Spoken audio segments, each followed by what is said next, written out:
Hi అండి, welcome to hello foodies. ఈరోజు మనం క్యారెట్ కొబ్బరికాయ ఫ్రై 15 మినిట్స్లో ఎలా ప్రిపేర్ చేసుకోవాలో చూసేద్దామండి. చాలా సింపుల్గా తక్కువ టైంలోనే అయిపోతుంది. మరి స్టార్ట్ చేసేద్దామా? ముందుగా ఒక కుక్కర్ తీసుకుని అందులో 2 టేబుల్ స్పూన్స్ వాటర్ పోసుకోండి. 2 టేబుల్ స్పూన్స్ సరిపోతుందండి. ఇప్పుడు ఇందులో మనం ఒక హాఫ్ కేజీ క్యారెట్ తీసుకుని ఇలా పెద్ద ముక్కలుగా కోసి పెట్టుకోండి. వీటిని ఇందులో వేసుకుని ఏం వాటర్ పోయాల్సిన అవసరం లేదండి. మూత పెట్టుకుని మీడియం ఫ్లేమ్లో పెట్టుకుని ఒక్క విజిల్ మాత్రం రానివ్వండి. ఎక్కువ వస్తే చిమిడిపోతుందండి. ఒక్క విజిల్ వస్తే సరిపోతుందండి. ఒక విజిల్ వచ్చాక స్టవ్ ఆఫ్ చేసుకోండి. ఇప్పుడు మనం కొబ్బరి తురుముని ప్రిపేర్ చేసుకుందామండి. ఇలా ఒక హాఫ్ చెక్క కొబ్బరి ముక్క తీసుకుని మిక్సీ జార్లో వేసుకుని ఒక 2 సార్లు ఆఫ్ చేసుకుంటూ గ్రైండ్ చేసుకోండి, సరిపోతుంది. ఎక్కువ గ్రైండ్ చేసుకోవద్దండి. చూడండి, ఇలా ప్రిపేర్ చేసుకోవాలండి.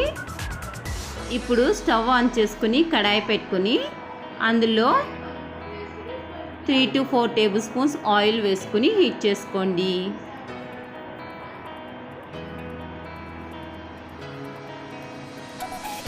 ఆయిల్ హీట్ అయ్యాక 1 టేబుల్ స్పూన్ మినపప్పు,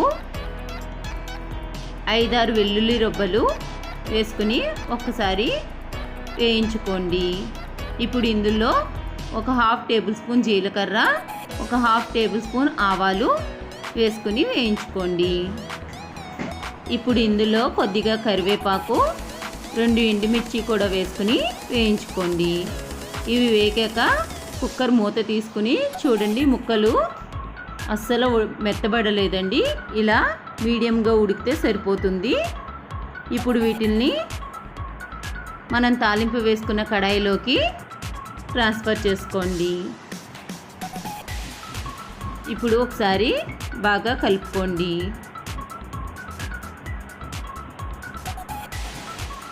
ఇలా 2 నిమిషాలు మగ్గించుకున్నాక ఇందులో 2-3 పచ్చిమిర్చి చీలికలు కూడా వేసుకోండి. ఇలా వేసుకున్న తర్వాత ఒకసారి కలుపుకోండి. ఇప్పుడు ఇందులో రుచికి సరిపడా ఉప్పు కూడా వేసుకుని కలుపుకోండి. ఇది తొందరగానే ఫ్రై అయిపోతుందండి, ఎందుకంటే ఆల్రెడీ మనం కుక్కర్లో ఒక విజిల్ రానిచ్చాం కదండి. అందుకని 3 to 5 మినిట్స్ ఇలా వేయించుకుంటే సరిపోతుంది. ఇలా వేగాక ఇందులో కొబ్బరి కూడా వేసుకుని 5 సెకండ్స్ వేయించుకుని స్టవ్ ఆఫ్ చేసుకోండి. కొబ్బరి మనం దింపుకునే ముందర వేసుకుంటే సరిపోతుందండి, ఎక్కువ వేగాల్సిన అవసరం లేదు. ఇంతేనండి, ఎంతో సింపుల్గా క్యారెట్ కొబ్బరికాయ ఫ్రై రెడీ అయిపోయింది. ఈ రెసిపీని మీరు కూడా ట్రై చేసి ఎలా ఉందో కామెంట్ సెక్షన్లో కామెంట్ చేయండి. And don't forget to like, share and subscribe to hello foodies. తప్పకుండా పక్కనున్న బెల్ ఐకాన్ని క్లిక్ చేసుకోండి. Thank you.